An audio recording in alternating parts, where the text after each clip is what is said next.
오늘도 로마서 8장 3절로 4절 말씀 더 이어서 보겠습니다. 율법이 육신으로 말미암아 연약하여 능히 하지 못하는 것을 하나님께서는 하셨나니 곧 자신의 아들을 죄 많은 육신의 모양으로 보내시고 또 죄로 인하여 육신 안에서 죄를 정죄하셨느니라. 이것은 육신을 따라 걷지 아니하고 성령을 따라 걷는 우리 안에서 율법의 의가 성취되게 하려 하심이니라. 아멘. 우리는 이제 하나님께서 우리의 구원을 이루기 위해서 하신 일의 다음 분야를 생각해 나갑니다. 그분은 이 세상에 자기 아들을 보내셨습니다. 바울은 우리에게 아들이 죄 많은 육신의 모양으로 오셨다고 말합니다. 이 진술은 주 예수 그리스도의 위격과 성육신에 관한 교리에 있어서도 지극히 중요합니다. 베들레헴의 그 갓난아이는 하나님의 아들이십니다. 나사렛 예수는 하나님의 영원한 아들이십니다. 그분은 하나님의 영원한 독생자이시지만 이 세상에 오셔서 살게 되신 것입니다. 우리가 그리스도와 그분의 위격에 관한 진리를 깨닫는 것보다 더 중요한 것이 없음은 명백합니다. 그래서 이 구절은 우리 주님의 성육신과 위격이라는 바로 그 문제에 관하여 성경 전체에서 가장 중요한 구절입니다. 왜냐하면 이 구절이 다른 어떤 구절보다 우리 주님의 위격을 더 면밀하고 상세하게 정의하고 있기 때문에 그러합니다. 주 예수 그리스도의 성육신과 위격에 관한 일반적인 진술들이 있기는 합니다. 예를 들어 요한복음 1장 14절에 말씀이 육신이 되어 우리 가운데 거하시매 라는 말씀이 있죠. 그러나 이것은 여기 로마서 8장 3절에 있는 진술보다 일반적인 진술입니다. 왜냐하면 8장 3절에서는 그분께서 죄 많은 육신의 모양으로 오셨다고 말하고 있기 때문입니다. 그것은 더 구체적입니다. 갈라디아서 4장 4절에 역시 또 다른 일반적인 진술이 있습니다. 때가 참에 하나님께서 그 아들을 보내셔서 여자에게 나게 하시고 율법 아래 나게 하신 것은, 이 진술은 여기 로마서에 있는 이 구절만큼 많은 것을 말해주지 않습니다. 빌립보서 2장 7절에서는 스스로 무명한 자가 되사 자기 위에 종의 형체를 취하시고 사람들의 모습이 되셨으며 라고 했습니다. 그건 역시 우리가 숙고하고 있는 이 구절만큼 상세하거나 구체적이지 못한 진술입니다. 또한 디모데전서 3장 16절에서는 논쟁의 여지 없이 하나님의 성품의 신비는 위대하도다. 하나님께서 육체 안에 나타나시고 성령 안에서 의롭게 되시고 천사들에게 보이시고 이방인들에게 선포되시고 세상에서 믿기시고 영광 속으로 올려져서 영접을 받으셨느니라 라고 했습니다. 하나님께서 육신으로 나타나신 바 되셨습니다. 그 진술 역시 여기에 있는 것보다 상세하거나 구체적인 진술이 되지 못합니다. 히브리서 2장 14절에서는 그런즉 자녀들은 살과 피에 참여한 자들이므로 그분도 마찬가지로 같은 것의 일부를 취하셨으니 이것은 그분께서 죽음을 통해 죽음의 권능을 가진 자 곧 마귀를 멸하시고 라고 했습니다. 이것 역시 놀라운 진술이기는 합니다만 로마서 8장 3절에서처럼 자세하지는 못합니다. 끝으로 히브리서 10장 그러므로 그분께서 세상에 들어오실 때에 이르시되 희생물과 헌물은 주께서 원치 아니하시고 오직 나를 위하여 한 몸을 예비하셨나이다 라고 했습니다. 이상의 모든 진술들은 우리들에게 성육신의 사실과 하나님의 영원한 아들이 사람으로서 이 세상에 계셨음을 상기시켜주는 구절입니다. 그러나 분명히 그러한 진술들은 충분하지 못합니다. 8장 3절에 있는 이 구절은 그것에 대해서 우리에게 더 많은 것을 분명하게 규정짓고 더 일반적인 진술들을 명확히 합니다. 여기 본문에서의 그 대목이 행하는 첫 번째 일은 우리로 하여금 성육신이 하나의 사실이었음을 상기시켜주는 것입니다. 그것은 진정한 성육신이었습니다. 하나님의 아들이 여러분과 같은 몸의 모양만 하고 나타난 것이 아닙니다. 그분은 단순히 육체의 모양만으로 오시지 않았습니다. 그분은 문자 그대로 인간의 몸을 가지셨고 인간의 영과 혼을 가지셨습니다. 성육신은 하나의 사실이요 실제 했던 일입니다. 우리가 그 사실을 강조하는 것은 초대교회 시대에 이 문제가 많은 혼란을 일으켰기 때문입니다. 어떤 거짓된 교사들이 나타나서 하나님의 아들 나사렛 예수는 실제 몸을 입지 않았고 단지 헛개비이며 유령의 몸이었다고 가르쳤습니다. 그러므로 이 성육신은 실제한 일이 아니라는 것이죠. 그분은 사람으로 나타났으나 실제의 사람은 아니었다는 겁니다. 말씀이 진정으로 육신이 되지 않았다는 것이죠. 이것은 무서운 이단입니다. 신약성경은 성육신의 참된 사실을 말하려고 고심하고 있습니다. 요한일서가 쓰여진 첫 번째 목적은 그러한 심각하게 잘못된 교훈들을 대적하기 위한 것이었다고 말할 수 있습니다. 요한이 요한일서 초두부터 다음과 같이 말하고 있다는 사실을 주목하시기 바랍니다. 처음부터 계셨던 그것, 즉 생명의 말씀에 관하여는 그것을 우리가 들었고 우리 눈으로 보았으며 자세히 살펴보았고 우리 손으로 만졌노라. 그분은 어떤 의미에서 눈으로 볼 수 없고 또한 손으로 만질 수 없다라고 말하고 있었던 사람들을 다루고 있는 겁니다. 그는 우리 주님의 몸이 단순히 헛개비였다고 말하는 이단을 맹렬히 비난하고 있는 겁니다. 그러한 거짓된 교사들은 주님께서 침례를 받을 때 그런 몸으로 나타나셨고 십자가에서 그런 그림자를 벗어버렸다고 가르쳤습니다. 그래서 하나님의 아들은 실제로 죽지 않았고 그분은 유령의 몸을 남기게 되었으며 십자가 위에 있었던 것은 단지 유령에 불과했다는 것입니다. 요한일서는 바로 이러한 이단을 대적하고 있는 것입니다. 요한은 그 문제에 깊은 관심을 가진 나머지 요한일서 4장 1절로 3절까지 해서 사랑하는 자들아 영을 다 믿지 말고 오직 그 영들이 하나님께 속하였는지 그것들을 시험하라. 이는 많은 거짓 대언자들이 나와서 세상에 들어왔기 때문이라. 이로써 너희가 하나님의 영을 알라. 곧 예수 그리스도께서 육체 안에 오신 것을 시인하는 영마다 하나님께 속하였으며 예수 그리스도께서 육체 안에 오신 것을 시인하지 아니하는 영마다 하나님께 속하지 아니하였나니 이것이 적그리스도의 그 영이니라. 그것에 관하여는 그것이 오리라 한 말을 너희가 들었거니와 그것이 지금 이미 세상에 있느니라. 이렇게 말했습니다. 우리가 주님에 관한 참된 교리를 믿고 있는지에 대한 궁극적인 기준은 바로 그것입니다. 위대한 영적 능력을 가진 것처럼 보이는 설교자들이 있었습니다. 요한은 그들이 행하는 일에 의해서 그들을 판단하지 말고 그들이 가르치는 교리에 의해서 판단해야 한다고 주장합니다. 기준은 그들이 주 예수 그리스도가 참으로 육신으로 오셨다고 고백하느냐 하는 것입니다. 그들이 비록 놀라운 일을 행하는 것처럼 보인다 할지라도 성육신의 실제를 부인한다면 그들은 하나님께 속한 자들이 아니라 적그리스도들입니다. 다른 말로 해서 우리가 언제나 어떤 전도자나 영적 능력과 권위를 가졌다고 자처하는 사람을 판단하는 기준은 주 예수 그리스도, 그리스도의 위격과 특히 성육신에 대한 그의 견해입니다. 다른 여러 곳에서 그런 문제를 다루는 비슷한 진술들이 많이 있습니다. 예를 들어 사도 베드로는 친히 나무에 달린 자신의 몸으로 우리의 죄들을 씻었으니 이것은 죄들에 대하여 죽은 우리가 살아서 의에 이르게 하려 하심이라. 그분께서 채찍에 맞음으로 너희가 고침을 받았나니. 이렇게 말했습니다. 그분은 정말로 몸을 가지고 있었습니다. 그분은 자기 몸에 우리의 죄를 담당하시고 나무 위에 달리신 것입니다. 그러나 가장 결정적인 논증은 우리 주님께서 자신에 대해서 가장 흔하게 사용하신 명칭, 인자, 사람의 아들이었다는 것입니다. 주님은 자신이 참 사람이고 겉으로만 사람처럼 나타나지 않았다는 사실을 강조하기 위해서 그 이름을 사용하신 것입니다. 그것은 신의 현현, 인간의 모양을 하고 하나님께서 나타나심이 아니었습니다. 그분은 참으로 인간이셨고 문자 그대로 우리들과 마찬가지로 육체를 입고 있었던 것이지 유령이 아니었습니다. 두 번째, 바울은 하나님께서 자기 아들을 육신으로 보내셨다고만 말하지 않습니다. 그것으로는 충분하지 못합니다. 다른 진술들도 그 점을 말합니다. 그러나 이 로마서 8장 3절의 진술은 더 나아갑니다. 또 다른 문제를 주목해 보십시오. 바울은 그분이 죄 있는 육신으로 오시지 않았음을 말하기 위해서 잠깐 멈춥니다. 다시 말하면 주님께서는 죄 있는 육신의 모양으로 오셨다는 것입니다. 이 점은 중요한 점입니다. 왜냐하면 그것이 또 다른 이단을 방지하기 때문입니다. 주 예수 그리스도의 몸과 육체는 죄가 있는 것이었습니까? 죄가 없는 것이었습니까? 우리 주님의 인성은 우리처럼 죄가 있었고 그분이 여자에게서 나셨기 때문에 그 여자의 죄성을 물려받았다고 주장한 사람들이 오늘날의 교회에 있는 것처럼 초대교회에도 있었습니다. 그들의 가르침은 그분의 인성이 죄가 있기는 하지만 그분은 죄를 짓지 않을 수 있다는 것이었습니다.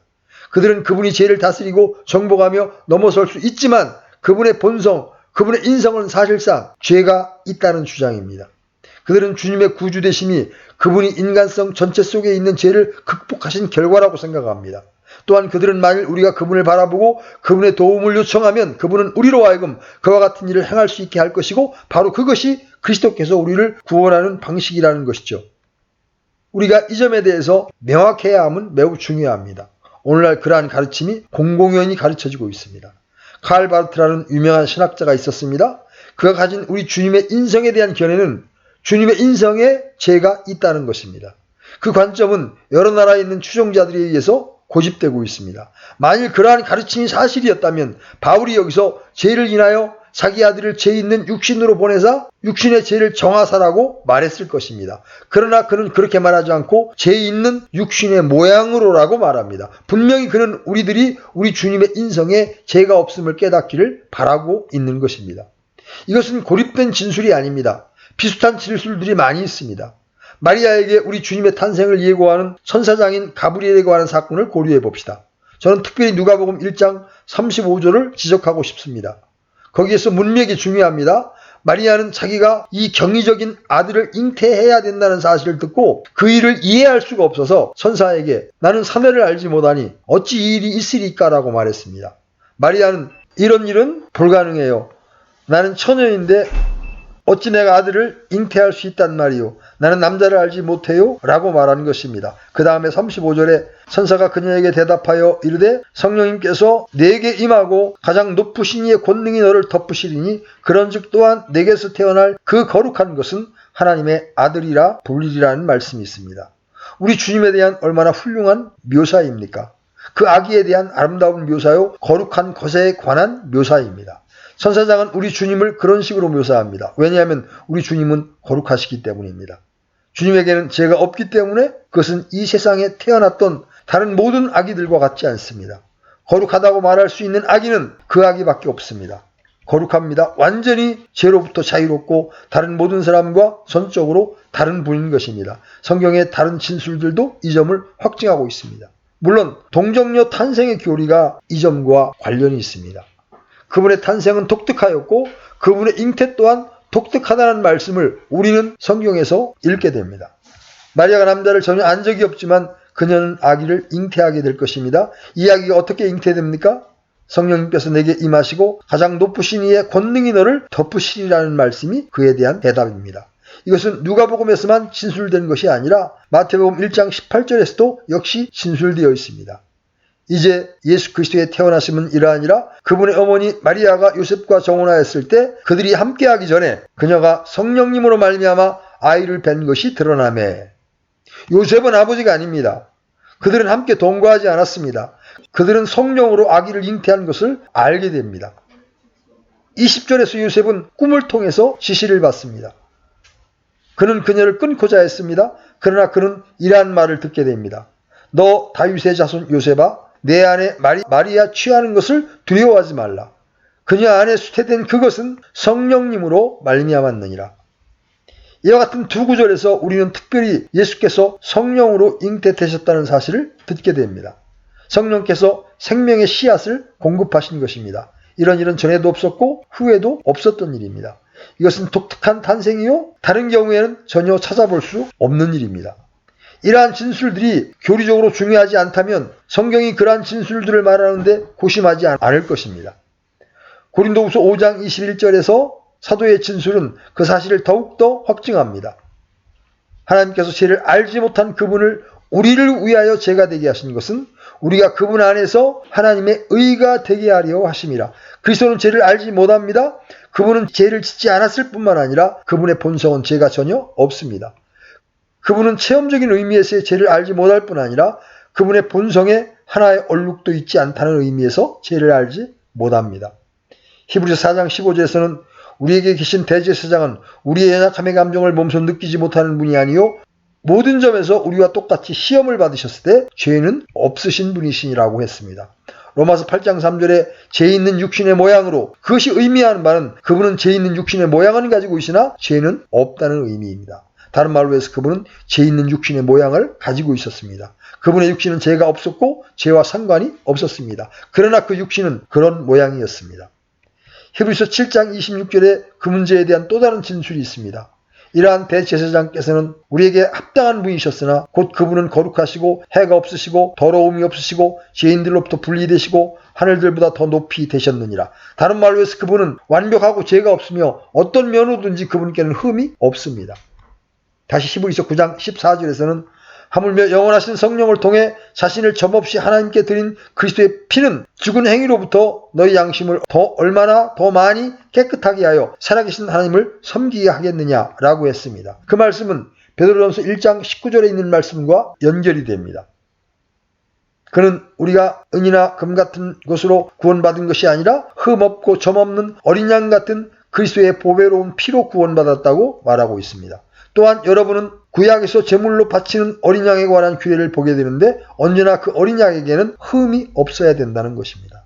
왜 그리스도를 모형적으로 나타내는 그 어린 양에게 그렇게 흠이 없어야 됩니까? 왜냐하면 위대한 모형이신 하나님의 어린 양에 그것이 해당되기 때문입니다.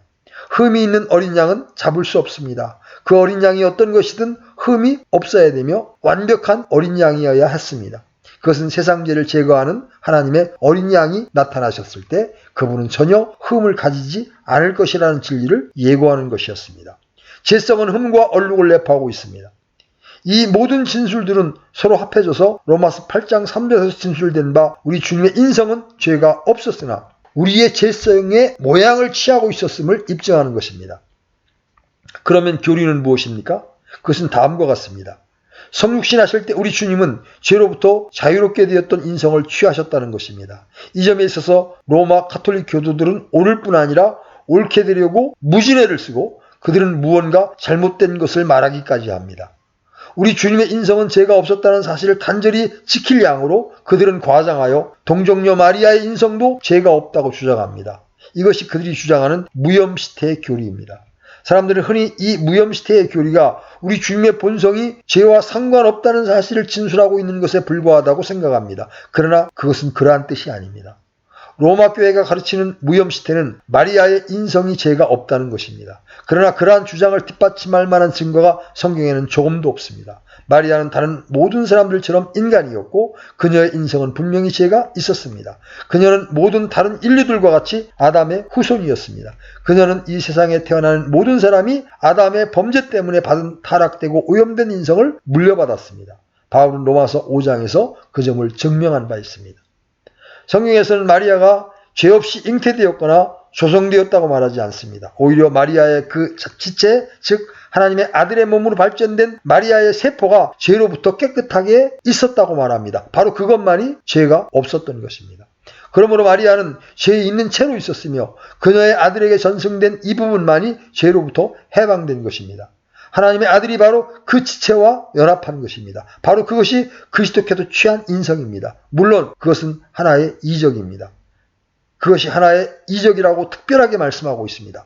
마리아가 천사장 가브리엘의 예고를 듣고 깜짝 놀라는 것도 그 이적이 일어난 줄을 몰랐기 때문입니다. 그 천사장은 그녀에게 이것을 이해하려고 하지 말라. 지극히 높으신 이의 능력이 너를 덮을 것이고 성령이 너에게 올 것이며 내가 성령으로 잉태할 것인데 그는 이처럼 깨끗하게 하실 능력을 가지고 있어서 너에게 태어날 하나님의 아들의 인성을 지닌 몸을 전적으로 죄에서 깨끗하게 할 것이다 라고 대답합니다. 그러므로 우리는 소위 무염시태라는 교리를 배격합니다. 그러나 우리는 하나님의 아들의 인성이 전적으로 죄가 없다는 교리를 온 힘을 다해 옹호합니다.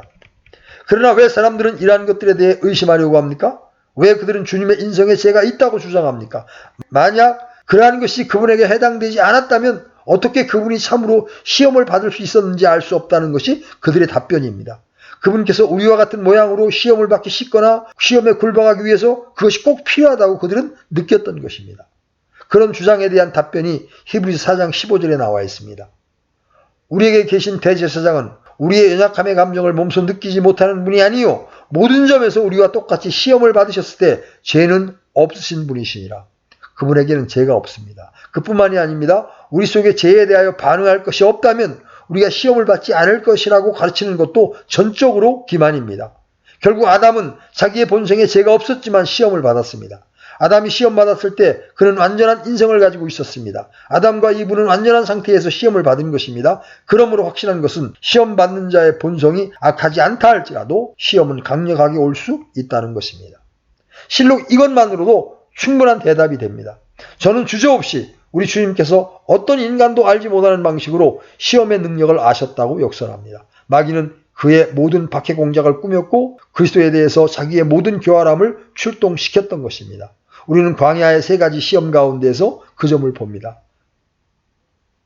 그는 의심 없이 그의 모든 기만적인 능력을 가지고 그분을 시험하기 위해서 거듭거듭 나타났을 것입니다. 우리 주님께서는 결코 실족하지 않으셨지만 무언가 시험의 권능을 느끼셨습니다. 그는 마귀의 교활함과 능력을 체험하셨습니다. 그분은 여러분과 제가 도저히 알 수 없는 정도까지 악과 죄와 시험의 능력을 체험하셨던 것입니다.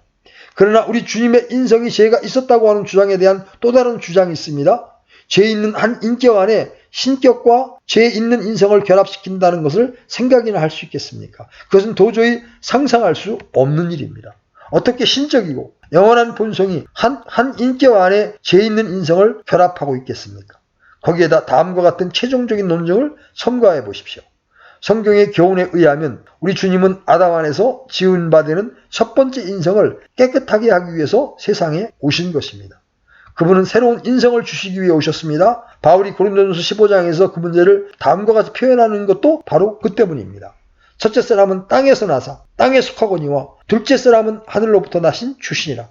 하나님께서 자기 아들 안에서 행하신 것은 새로운 일이며 새 인간을 출발시킨 겁니다. 그것은 죄와 무관한 마리아에게서 취해진 그 지체 속에 있는 옛 인성과 관련됩니다. 그것은 여전히 옛 인성이라고 말할 수 있습니다. 그러나 그것이 깨끗함을 입었기 때문에 새로운 인간성의 씨앗이라고 할 수 있습니다. 그러므로 주 예수 그리스도는 두 번째 사람입니다. 첫 사람이 인류의 머리였습니다. 예수 그리스도는 인류의 머리시며 두 번째 사람입니다. 그분은 많은 형제들 가운데 맏아들이십니다. 그 안에 하나님은 새로운 유형과 윤리와 인성을 조성시킬 것입니다. 그것은 옛 인성과 관련을 가지고 있습니다. 그것이 그래야 함은 우리가 그것에 속해 있기 때문입니다. 그러나 그것은 본질적으로 새로운 것입니다. 우리가 그 점을 마음속에 늘 간직하고 있게 될 때 그리스도의 인성에는 죄가 없었다는 사실을 깨닫는 것이 얼마나 중요한가를 알게 됩니다. 하나님께서 첫사람을 만드셨을 때 그분은 그를 완전하게 만드셨습니다. 아담의 인성은 죄의 본성이 아니었습니다. 하나님께서 존재하게 하셨던 첫사람은 완전히 모든 방면에서 죄와 관계가 없었습니다. 그러므로 두 번째 사람에게도 역시 마찬가지입니다. 만일 여러분이 그리스도의 인성에 죄가 있었다고 말한다면 어떤 의미에서는 그리스도를 첫사람보다 못한 사람으로 만들고 있는 것이고 덜 완벽하고 덜 완전한 인물로 만들겠다는 것입니다. 그건 역시 생각할 수조차 없는 일입니다. 그뿐만이 아닙니다. 여러분은 또한 다음과 같은 것과 관련시켜서 그 문제를 살펴보아야 합니다.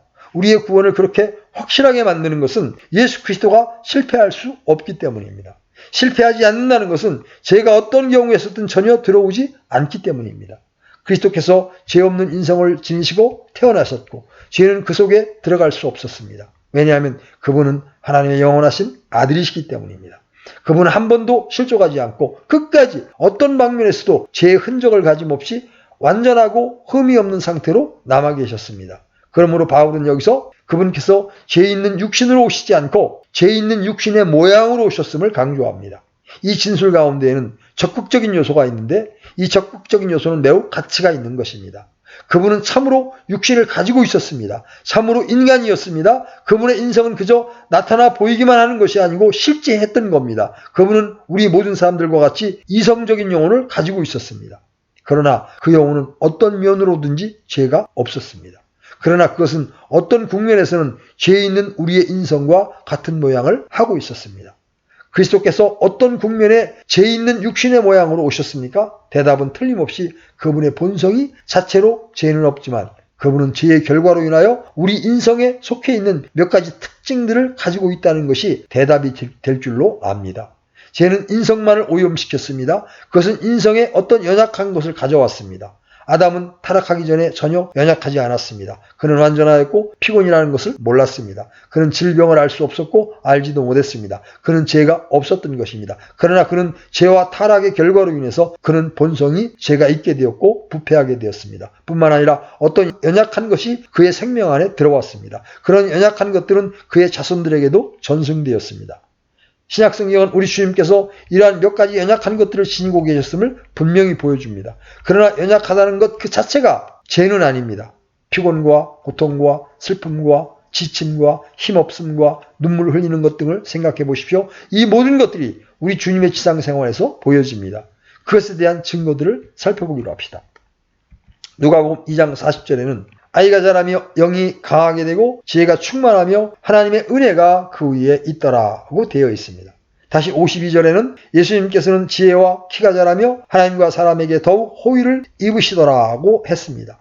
우리가 히브리서에서 보았던 바와 같이 그분은 시험을 당하게 됩니다.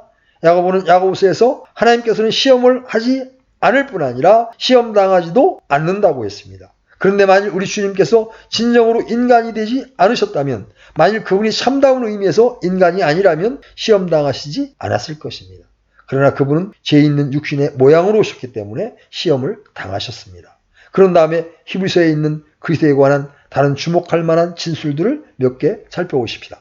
5장 1절로 2절에는 사람들 가운데서 취한 대제사장마다 하나님께 속한 일들에서 사람들을 위하여 임명을 받나니 이것은 그가 죄들로 인해 예물과 희생물을 드리게 하려 함이라. 그가 무지한 자들과 길에서 벗어난 자들을 불쌍히 여길 수 있음은 그 자신도 연약함에 쌓여 있기 때문이라고 되어 있습니다. 그것이 하나님의 아들 예수님에게도 해당되었습니다. 대제사장마다 하나님께 속한 일들에서 사람들을 위하여 임명을 받나니 이것은 그가 죄들로 인해 예물과 희생물을 드리게 하려 함이라. 그가 무지한 자들과 길에서 벗어난 자들을 불쌍히 여길 수 있음은 그 자신도 연약함에 쌓여 있기 때문이라. 왜냐하면 그분도 연약에 쌓여 있기 때문입니다. 그들에게 긍휼을 베풀어야 한다는 사실을 알고 있습니다. 예를 들어 무화과나무의 사건과 관련한 주님의 말씀을 봅시다. 거기에 열매가 달리지 않았음을 그분은 알지 못했습니다. 그분은 재림의 날에 관해서도 그것을 알지 못한다고 말씀하십니다. 이러한 것들은 인간을 가리키는 연약함을 지시하는 말씀들입니다. 그분은 지쳐 보였습니다. 그분은 때때로 피곤하였고 기진해 있었습니다. 사마리아 여인과 만나는 장면에서 제자들이 먹을 것을 사러 갔을 때 그분은 우물 곁에 주저앉았습니다. 왜냐하면 그분은 여행에 지치셨기 때문입니다. 그분은 제자들보다 더 피곤해 있었던 것 같습니다. 바로 그것이 연약함입니다. 그분은 죄 있는 육신의 모양으로 오셨습니다. 그분의 육신은 죄가 없었으나 그분은 마치 여러 국면에서 죄 있는 육체와 같았습니다. 그러나 왜 이 점이 중요합니까? 왜 이분은 그러한 특별한 방식으로 오셔야만 했습니까? 왜 하나님께서는 자기 아들을 이 세상에 보내실 때 죄 있는 육신의 모양으로 보내셨습니까? 그에 대한 대답은 이러합니다. 하나님께서 우리 인간을 구원하기 위해서 아들을 보내셨다는 것입니다. 인간을 구원하기 위해서는 하나님께서 인간이 되셔야 했습니다. 이 점은 히브리서 2장 9절에서 가장 명백하게 진술되고 있습니다. 다만 예수님을 보노라 그분께서 죽음의 고난을 당하시려고 천사들보다 조금 낮게 되셨다가 영광과 존귀로 관을 쓰신 것은 하나님의 은혜로 말미암아 모든 사람을 위하여 죽음을 맛보려 하심이라. 11절 말씀에서는 거룩히 구별하시는 분과 거룩히 구별된 자들이 다 하나에서 났으니 이러한 까닭에 그분께서 그들을 형제라 부르기를 부끄러워하지 아니하시고 라고 했습니다. 10절 말씀에서는 자신을 위해 모든 것을 존재하게 하시며 또 자신으로 말미암아 모든 것을 존재하게 하시는 그분께서 많은 아들들을 영광으로 데려가시는 일에서 그들의 구원의 대장을 고난들을 통해 완전하게 하심이 합당하도다 라고 했습니다. 우리는 여기서 그리스도께서 그분의 백성들과 같은 인성을 가져야 됨을 배웁니다. 그 다음에 14절 말씀을 보십시오. 그런즉 자녀들은 살과 피에 참여한 자들이므로 그분도 마찬가지로 같은 것의 일부를 취하셨으니 이것은 그분께서 죽음을 통해 죽음의 권능을 가진 자 곧 마귀를 멸하시고 여러분과 제가 혈육을 가지고 있기 때문에 우리를 구원하기 위하여 주님은 혈과 육을 입으셔야만 했습니다. 바로 그러한 논리입니다. 16절과 17절에는 진실로 그분께서는 자기 위에 천사들의 본성을 취하지 아니하시고 자기 위에 아브라함의 씨를 취하셨도다. 그러므로 모든 일에서 그분께서 자기 형제들과 같게 될 필요가 있었으니 이것은 그분께서 하나님께 속한 일들에서 긍휼 많고 신실하신 대제사장이 되사 백성의 죄들로 인해 화해를 이루려 하심이라 라고 되어 있습니다. 18절에는 그분께서 친히 시험을 받아 고난을 당하셨은즉 시험받는 자들을 능히 구조하실 수 있느니라고 되어 있습니다. 저는 이러한 말씀들을 설명할 필요를 느낍니다. 왜 그리스도께서 죄 있는 육신의 모양으로 오셔야만 했습니까? 첫째로 율법을 지키고 높여야 하기 때문입니다. 인간은 율법 아래 있습니다. 그런데 인간은 그것을 어겼습니다. 그래서 율법이 그를 정죄하는 것입니다. 사람이 하나님과 화해하려면 율법을 지켜야 합니다. 그는 율법을 심판을 받아야 할 뿐 아니라 그것에 능동적으로 순종해야 합니다. 예수님은 우리를 위하여 이러한 일들을 하기 위해서 우리의 대표자로서 세상에 오신 것입니다. 인간은 그것을 할 수 없습니다. 사람은 그것을 하는데 실패했습니다. 의인은 없나니 하나도 없으며 모든 사람이 죄를 지었으므로 하나님의 영광에 이르지 못하더니 온 세상으로 하나님의 심판 아래 있게 하려 함이니라. 그러므로 인간은 이러한 본질적인 순종을 할 수 없습니다. 또한 율법이 그로 하여금 그렇게 하게 할 수도 없습니다. 율법이 할 수 없는 그것을, 그래서 하나님께서 자기 아들을 우리의 대표자로 보내신 것입니다. 우리의 대표자이신 그분은 율법을 존중해야 합니다. 그래서 그분은 율법 아래 나셔야만 했습니다. 바로 그것은 그분이 인간이 되셔야 한다는 것과 인성을 취해야 한다는 것을 의미합니다. 그분이 그렇게 하기 전에는 우리를 대신하여 율법을 지킬 수도 없었고 존귀케 할 수도 없었습니다. 둘째로 우리의 죄가 처리되어야 합니다. 어떻게 그리스도께서 우리와 같은 모양이 아니고서 그 죄를 담당하실 수 있겠습니까?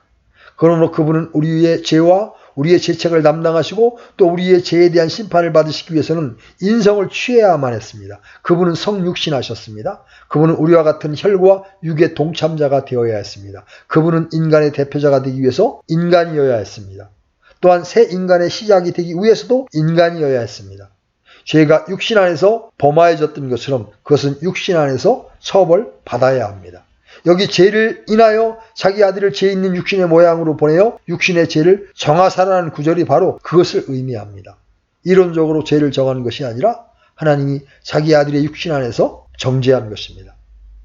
셋째로 그리스도께서 우리를 구원하시기 전에 그분은 제가 언급했던 모든 것을 해야 할 뿐 아니라 새로운 본성을 우리에게 보여주어야만 합니다. 우리는 하나님의 성품에 참여한 자가 되었습니다. 그것이 가능하게 되는 유일한 방법은 그분이 스스로 인성을 취하고 그것을 우리에게 주는 것입니다. 만일 그분이 성육신하지 않았다면 우리는 하나님의 성품에 참여하는 자가 될 수 없었을 것이며 하나님의 아들들도 되지 않았을 것입니다. 넷째로 히브리서 4장과 5장에서 주로 놀랍게 논증되고 있는 바와 같이 주님께서 인성을 취하신 것은 그분이 긍휼이 풍성한 대제사장이 되실 수 있는 유일한 방법이었습니다. 만일 그분이 그렇게 하지 않았다면 우리는 기도할 수 없을 것입니다. 우리가 누군데 하나님의 거룩한 산에 오를 수가 있습니까? 우리가 누군데 영원하신 하나님, 소멸하는 불이신 그분의 면전에 나아갈 수 있겠습니까? 내가 기도할 수 있고 확신을 가지고 하나님 앞에 나아갈 수 있는 오직 유일한 길이 있습니다. 그것은 다음과 같은 말씀에 밝히 드러나 있습니다. 우리에게 계신 대제사장은 우리의 연약함의 감정을 몸소 느끼지 못하는 분이 아니요 그분은 죄 있는 육신의 모양으로 오셨습니다. 그분은 육신이 되셨습니다. 그분은 참으로 인간이셨고 이 세상에 사셨으며 세상의 악과 시험의 능력을 아셨습니다. 그래서 그분은 우리를 긍휼히 여기시며 우리를 강하게 하실 수 있습니다. 그래서 그분은 긍휼이 풍성하신 대제사장이십니다. 그분이 죄 있는 육신의 모양으로 오셨기 때문에 피곤하고 지치고 목마르고 배고픈 것이 무엇인지를 압니다. 그분은 자기 친구들에게 있는 낙담이 무엇인지, 슬픔과 애통이 무엇인지, 그리고 우는 것이 무엇인지 아십니다. 그분께서 죄 있는 육신의 모양으로 오신 것을 인하여 하나님께 감사하십시오. 왜냐하면 그것으로 인하여 그분이 우리의 긍휼이 풍성하신 대제사장이 되기 때문입니다. 더군다나 만일 그분이 이런 방식으로 오시지 않았다면 그분은 우리를 위해서 사망을 이기지 못하셨을 것입니다. 사망이 정복되기 위해서는 먼저 인성이 사망을 통과할 수 있어야 하며 또한 사망의 다른 측면으로 빠져나갈 수 있어야 합니다. 그분은 그런 일을 행하셨습니다. 그분은 많은 형제들 가운데 맏아들이십니다. 사도 바울이 아그리빠와 베스도 앞에서 설교한 것과 같이 그분은 죽은 자들로부터 먼저 다시 살아나셨습니다. 여기 사망을 정복하시고 사망을 영원히 떼어버린 한 인간이 있습니다. 로마서 6장 10절에 바울이 우리에게 말했던 것처럼 그분은 더 이상 죽지 않습니다. 그렇습니다. 그분이 그렇게 하셨기 때문에 우리는 우리의 부활을 확신할 수 있는 것입니다. 고린도전서 15장 21절에서 그는 그 점을 이렇게 진술합니다. 사망이 사람을 통해 임한 것 같이 죽은 자들의 부활도 사람을 통해 임하였나니 만일 사망에 빠진 것이 사람이라면 부활해야 하는 것도 사람입니다. 그러므로 하나님의 아들이 사람이 되셔야만 했습니다. 그것이 그 논증입니다. 우리의 마지막 논증은 이 교리가 마귀를 영원토록 침묵시키는 유일한 길임을 주장합니다. 인간이 타락한 이래 마귀는 하나님을 희롱하면서 이렇게 말해왔습니다. 너는 내 형상대로 사람을 만들었다. 그러나 사람을 보라. 나는 사람을 정복했다. 너는 사람에 대해 무엇을 할 수 있는가? 너의 큰 계획은 다 틀려먹었다. 만약 하나님께서 자신이 택하신 이 방법 이외의 다른 방법이나 다른 방편으로 인간을 구원하셨다면 마귀는 결코 침묵할 수 없었을 것입니다. 만일 위대한 영적 권능이 하늘로부터 역사했다면 마귀는 이렇게 소리쳤을 것입니다. 그건 공정하지 못하다. 그것은 사람이 아니야. 만일 구주가 자신이 서 있을 수 없는 땅에 내려온다면 나는 그를 시험하고 아담을 넘어뜨렸던 것처럼 넘어뜨릴 수 있어 라고 했을 겁니다. 그래서 하나님은 자기 아들을 죄 있는 육신의 모양으로 보내신 겁니다. 하나님은 그분을 율법 아래 두셨습니다. 여자에게 나게 하시고 율법 아래 두사 그분은 시험을 당하셨습니다. 마귀는 모든 기만을 다 이용할 수 있었습니다. 마귀 앞에 오직 인간으로만 간주되는 한 사람이 서 있었습니다. 그러나 마귀는 그분에게서 아무것도 얻을 수 없었습니다. 마귀는 그분을 넘어뜨리지 못했고 기만하지 못했으며 그분을 땅에 내꽂지도 못했습니다. 마귀는 완전히 실패했습니다. 그러므로 히브리서 2장에서 이렇게 역설되어 있습니다. 그런즉 자녀들은 살과 피에 참여한 자들이므로 그분도 마찬가지로 같은 것의 일부를 취하였으니 이것은 그분께서 죽음을 통해 죽음의 권능을 가진 자 곧 마귀를 멸하시고 마귀는 영원히 침묵하게 되었습니다. 그리스도 안에 있는 사람은 하나님의 형상을 회복합니다. 또한 그는 궁극적으로 완벽해지고 완전해지고 완벽하게 될 것입니다. 바울은 이미 로마서 3장 26절에서 그 점을 논증한 바 있습니다. 내가 말하거니와 이때에 자신의 의의를 밝히 드러내사 자신이 의롭게 되며 또 예수님을 믿는 자를 의롭게 만드시는 이가 되려 하심이라. 그 말은 마귀가 할 말을 가지고 있지 않다는 것입니다. 죄를 지은 것은 사람이었습니다. 심판을 받아야 하는 것도 사람입니다. 사람은 육신 안에 죄를 지었습니다. 그러므로 죄는 육신 안에서 징벌을 받아야 합니다. 그리고 하나님께서는 그렇게 행하셨습니다. 예수 그리스도는 참 사람이셨습니다. 우리의 죄악이 그분에게 짊어지어졌고 그 죄악들이 그 육신 안에서 처리되었습니다. 마귀는 침묵했고 할 말을 잃어버렸습니다. 하나님은 변호된 것입니다. 하나님은 의로우시며 동시에 그분은 이제 예수 믿는 모든 사람을 의롭다 하실 수 있게 되었습니다. 그러나 만일 이런 방법 이외에 다른 방법으로 행해졌다면 다시 말하면 하나님께서 죄 있는 육신의 모양으로 보내어진 이 방법이 아니라면 마귀는 여전히 그것이 육신 안에서 인성 안에서 이루어진 것이 아님을 계속 공격할 수 있었을 것입니다.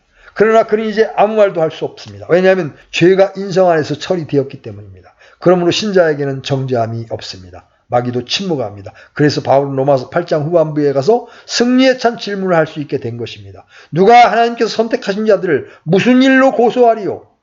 누가 우리에 대해서 도전할 수 있습니까? 아무도 없습니다. 하늘이나 지옥 혹은 어떠한 것으로도 우리를 고발할 수 있는 자가 없습니다. 왜냐하면 이 일은 하나님의 역사이기 때문입니다. 누가 하나님께서 선택하신 자들을 무슨 일로 고소하리요? 의롭다 하시는 분은 하나님이시니 누가 정죄하리요? 죽으신 분은 그리스도시요 참으로 다시 일어나신 분도 그리스도시니 그분께서는 바로 하나님의 오른편에 계시며 또한 우리를 위해 중보하시느니라. 하나님께서 자기 아들을 죄 있는 육신의 모양으로 보내신 것은 바로 이러한 이유 때문입니다. 그래서 하나님은 의로우시며 또한 예수님을 믿는 자들을 의롭다 하게 된 것입니다. 이 땅에 우리와 같은 죄 많은 육신의 모양으로 오셔서 완전한 의를 이루시고 우리에게 그 의를 분배해 주신 주 예수님 앞에 감사와 찬미를 드립니다. 아멘.